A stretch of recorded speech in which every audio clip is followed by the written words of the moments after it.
Country radio decided these songs were too dangerous for you to hear. Too much drinking, too much truth about what women really thought.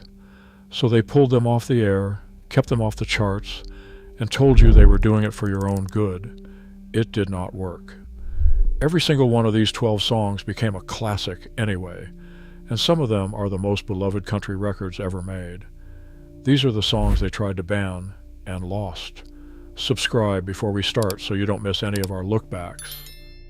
Number 12, The Wild Side of Life, Hank Thompson, 1952. In 1952, country radio liked its women one of two ways, faithful or invisible. Then Hank Thompson released a record that broke the whole thing open. The Wild Side of Life was a man's lament about a woman who left him for the bright lights of the Honky Tonk, and it carried one devastating line. I didn't know God made honky tonk angels.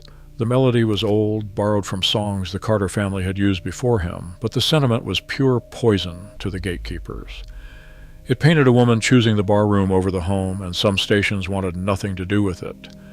They could not stop it. The Wild Side of Life went to number 1 and stayed there for 15 straight weeks, one of the longest runs any country record has ever had. It became the biggest country song of the entire year, topping both the sales chart and the jukebox chart when Billboard added up the numbers. Every honky-tonk in America had it on the box, and men who had been left behind played it like an anthem. Hank Thompson had the smooth Texas swing voice that made the heartbreak go down easy, and the record became so foundational it was later inducted into the Grammy Hall of Fame. For a song some stations were nervous to touch, it did about as well as a country record could ever do. But here's why this record truly matters, and why it opens this list. It did not just survive. It provoked a response so powerful that it changed country music forever. A housewife in Nashville heard Hank Thompson blame the woman, and she decided somebody needed to answer him. That answer is coming up later on this very list, and when it arrived, it broke a barrier no woman in country music had ever broken.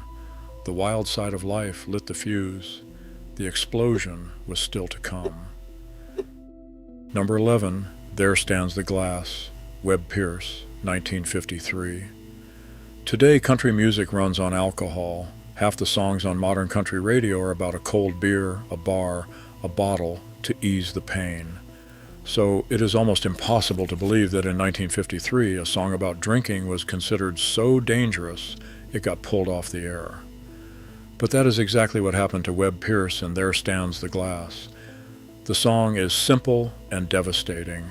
A man sits at a bar staring at the glass in front of him, and he tells you plainly what it is for. It is his first drink of the day, and it will hopefully be his last. It is the medicine that will ease his pain and hide his tears. There is no winking, no fun, no party. It is a naked confession of a man using alcohol to survive a broken heart, and the men who ran country radio in the early 1950s wanted to present a wholesome image. A song that admitted people drank to numb their misery did not fit that picture. They called it an ode to alcoholism and refused to play it. The audience overruled them. Webb Pierce was already the most dominant country star of the decade, the man who charted more number 1 hits in the 1950s than anyone alive, and his fans requested There Stands the Glass so relentlessly that the stations had no choice but to give in. Within a month of its release, it sat at the very top of the most played list. It went to number 1 and stayed there for 12 weeks. It became one of the defining honky-tonk records ever made, the template for every drinking song that followed, and it has been recorded and sampled by artists all the way up to the present day. The gatekeepers said it glorified alcoholism. The listeners said it told the truth about a pain they knew firsthand. The listeners won, and it was not even close. Number 10, It Wasn't God Who Made Honky Tonk Angels, Kitty Wells, 1952. This is the answer. Remember Hank Thompson blaming the woman for running off to the wild side of life. A songwriter named J.D. Miller heard that record and wrote a furious reply from the woman's point of view, and he needed someone to sing it. A 33-year-old housewife named Kitty Wells, who had nearly given up on music entirely, agreed to record it for a flat fee of $1. She did not think anything would come of it. The song was a bombshell. Its message was simple and radical for 1952. Women do not go wrong on their own. It is married men, cheating and lying, who push good girls into the honky-tonks in the first place. It was the first time a country song had ever answered a man's accusation by turning it back on the men. And the establishment panicked. NBC banned it from its entire radio network. The Grand Ole Opry refused to let her perform it on the air. None of it mattered. It wasn't God who made Honky Tonk Angels went straight to #1, the first time in history a woman had topped the country chart as a solo artist. It sold over 1 million copies at a time when a country record almost never did. Think about the odds of that. A 33-year-old woman who had recorded the song for a single dollar, certain nothing would happen, made the record that broke the biggest barrier in the genre. It made Kitty Wells the queen of country music, a title she carried for the rest of her life, and it kicked open the door for every woman who came after her, Loretta and Tammy and Dolly and Patsy and all the rest. Every one of them walked through the door Kitty Wells opened while the men who ran radio were trying to nail it shut. They tried to silence the woman who dared to talk back. Instead, they crowned her. Number 9, The Ballad of Ira Hayes, Johnny Cash, 1964. By 1964, Johnny Cash was one of the biggest stars in America, and he was about to spend that fame on a record that country radio did not want to touch. The Ballad of Ira Hayes told the true story of a Native American Marine, one of the 6 men who raised the American flag at Iwo Jima in one of the most famous images of the Second World War. Ira Hayes came home a hero, and then America forgot him, and he drank himself to death and died face down in a ditch at 32. Cash sang it plain and hard, calling out the country that had used this man up and thrown him away. And in 1964, with the civil rights movement tearing the country open, a song that criticized how America treated a non-white hero was more than many radio stations could stomach. They quietly refused to play it.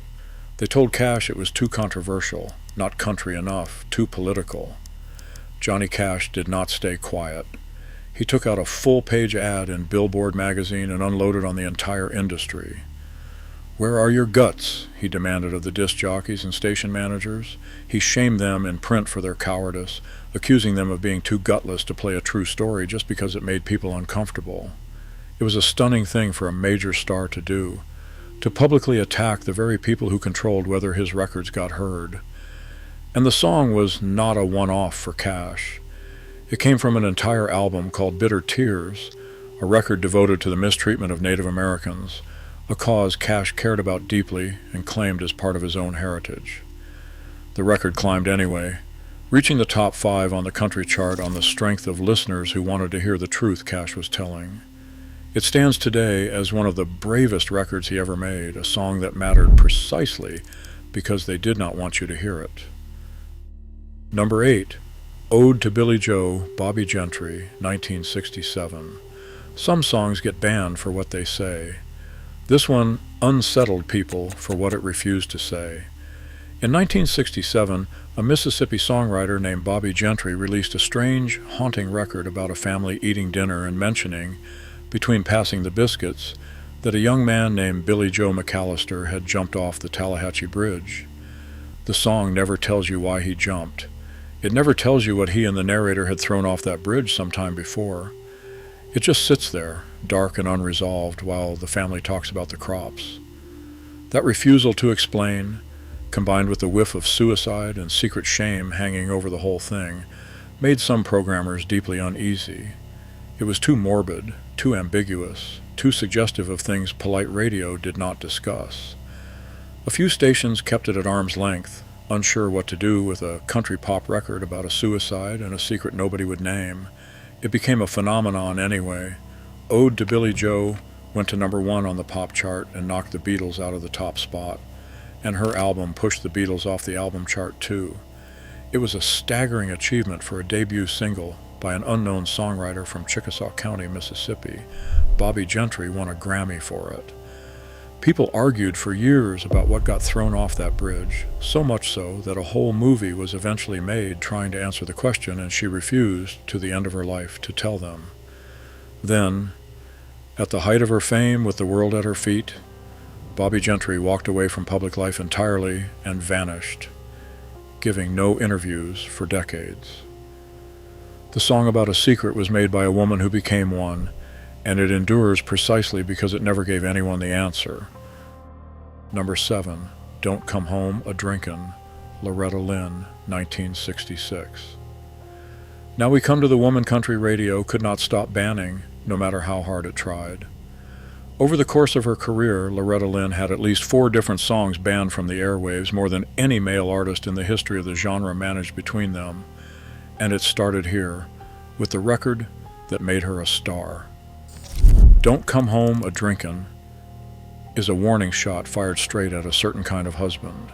A woman, tired of her man rolling in drunk in the middle of the night expecting affection, tells him exactly where he can go. If you want that kind of love, she sings, you do not need none of mine. It was blunt, it was funny, and it handed working women across America a line they had wanted to say for years. Loretta wrote it with her sister, and the lyrics came straight out of their own marriages to hard-drinking men. Radio recoiled. A woman refusing her drunk husband in the bedroom was not the wholesome country picture the gatekeepers wanted, and stations pulled it. But it did something none of her records had done before. It went all the way to number 1, her very first, and it was the first country chart topper ever written by the woman who sang it. That detail matters. In an era when the songs women sang were almost always written by men, Loretta was up there singing her own words about her own life in her own voice. Country women recognized themselves in it instantly because Loretta was not performing a character. She was one of them, a coal miner's daughter married young to a hard-drinking man, singing it exactly like she lived it. She had just discovered that the more honestly she sang about women's real lives, the more the establishment squirmed and the more her audience loved her. She was only getting started. Number 6, Fist City, Loretta Lynn, 1968. 2 years after her first band record, Loretta Lynn was back with a song that was even more direct, and this time she was not warning her husband. She was warning the other woman. Fist City is a flat-out threat set to a bouncing country beat aimed at a woman who had been sniffing around Loretta's man while she was out on the road. The message could not be clearer. Lay off my husband or I will take you to Fist City. This was not fiction. Loretta wrote it about a real woman who had been chasing her husband Oliver back home in Tennessee while Loretta toured. She sang about being willing to grab a woman by the hair of the head, and she meant every word of it. In 1968, a woman singing openly about physical violence, about her marriage falling apart, about fighting for her man with her fists, was more than the gatekeepers could handle. Stations pulled it. It was too aggressive, too real, too unladylike for the wholesome image country radio was selling. And once again, the ban did nothing. Fist City went to number 1, Loretta's second chart topper. It became one of her signature songs, a fierce anthem for every woman who was tired of being quiet and polite while somebody tried to take what was hers. There is a reason women loved it so much. For generations, country music had told women to suffer in silence, to stand by their man no matter what he did. Loretta flipped that on its head. She was not going to suffer quietly. She was going to fight, and she was going to warn you first. The men programming the radio thought they knew what country women wanted to hear, that they wanted gentle songs about devotion and forgiveness. Loretta Lynn knew better because she was one of them, and she knew exactly how much anger was sitting in kitchens all across America, waiting for somebody to sing it out loud. Number 5, Wings Upon Your Horns, Loretta Lynn, 1969. By 1969, the gatekeepers should have learned their lesson about betting against Loretta Lynn. They had not. This time, she released a song that took the sexual revolution, sweeping the rest of America, and dragged it right into the heart of conservative country music. Wings Upon Your Horns is about a young woman who loses her virginity to a man who turns out to be no good, and Loretta told that story using religious imagery that made the church-going country audience gasp. You hung my wings upon your horns, she sang, and turned my halo into thorns. The wings, the halo, the horns of the devil. She was singing about a good girl seduced and ruined, about innocence lost to a bad man, and she was doing it in language that mixed the sacred and the sexual in a way nobody in Nashville had dared. It was too much. Several stations refused to air it, calling it inappropriate, even blasphemous. It still climbed into the country top 15 and became one of her most talked about records. What made it so daring was not just the subject, but the way she wrapped it in the language of the church. This was a deeply religious audience, and Loretta was using their own sacred images, wings and halos, and the horns of the devil to tell a story about sex and betrayal. It was brilliant, and it was dangerous, and it worked. Loretta Lynn was now officially the most banned artist in country music, a housewife from Butcher Holler, Kentucky, who had been told she was too honest for the radio more times than any man in the business ever was. And she was not done, not even close. Her two most controversial records and her greatest victory over the censors were still ahead of her. Number 4, Okie from Muskogee, Merle Haggard, 1969. Not every band's song on this list was silenced by conservatives. This one got banned by the other side. In 1969, with the Vietnam War tearing America in half, Merle Haggard released a song from the point of view of a proud small-town American who did not smoke marijuana, did not burn his draft card, and did not appreciate the hippies and protesters he saw on television. Okie from Muskogee was a defiant anthem for the silent majority, the ordinary working people who felt the whole country had gone crazy around them. And a lot of stations, especially in the big cities and on college campuses, wanted nothing to do with it. To them it sounded reactionary, close-minded, an attack on everything the young generation was fighting for. They refused to play it. Even Haggard himself later admitted the song was more complicated than people thought, that he had partly written it as a character study, maybe even a little satire of small-town narrow-mindedness. But in the moment it landed like a battle cry, and the tastemakers recoiled. The audience did not. Okie from Muskogee exploded. It went to number 1 and stayed there for a month, and it became the defining record of Merle Haggard's career. And here is the vindication. At the 1970 Country Music Association Awards, the industry that had wrung its hands over the song handed it Single of the Year, Album of the Year, and gave Haggard himself Entertainer of the Year and Male Vocalist of the Year. The song some stations would not play swept the biggest night in country music. If you have made it this far, you already know these songs were worth fighting for. Subscribe now and stay with me, because the two biggest battles this list has to offer are still to come. Number 3, You've Never Been This Far Before, Conway Twitty, 1973. For most of this list, the artists getting banned have been women singing about their lives or outsiders singing about politics. But in 1973, one of the biggest male stars in country music found out that he was not safe either. Conway Twitty, a man with dozens of number 1 records, released a song that did something country radio almost never allowed. It described the moment of intimacy between two people, tenderly, from the inside, without a single crude word. You've never been this far before, he sang, to a woman who had never been with a man this way. There was nothing vulgar in it. It was slow, gentle, and romantic. But it left absolutely no doubt about what was happening, and that was the problem. Country radio was comfortable with cheating songs and drinking songs as long as everyone kept their clothes on in the lyrics. A song that walked the listener right up to the bedroom door and gently opened it was a bridge too far. Several stations refused to play it, calling it too suggestive, too explicit for their audience.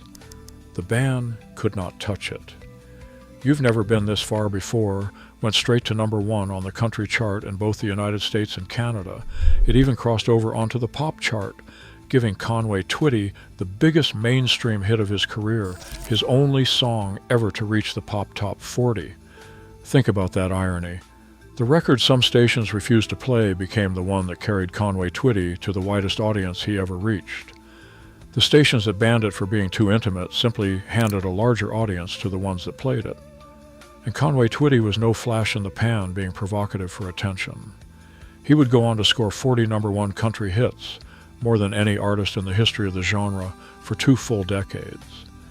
He had proven that even a superstar at the top of the mountain could get censored and that the audience would follow the song right past the censors every single time. Number 2, Rated X, Loretta Lynn, 1972.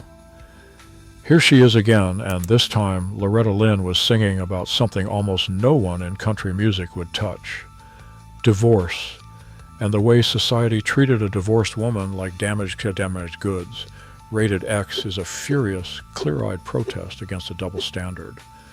When a marriage ends, Loretta sings, "The man walks away free, but the woman is branded." She is watched, judged, gossiped about, and treated as loose and available Rated X, simply for no longer having a husband. In 1972, this was incendiary. Divorce carried a heavy stigma, and a woman standing up on the radio to say the stigma was unfair, that women were being punished for something men got away with, made the gatekeepers deeply uncomfortable. Several stations banned it outright. Loretta later remembered it with a laugh.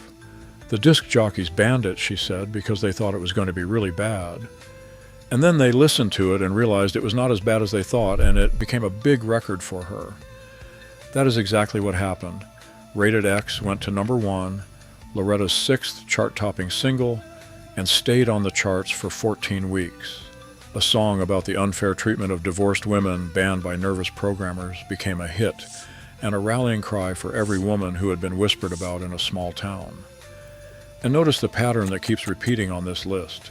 The disc jockeys banned the song out of fear, based on nothing but the title and the subject. Then they actually listened, realized the sky was not going to fall, and put it back on the air, where it became a hit. They were not protecting their audience. They were underestimating them.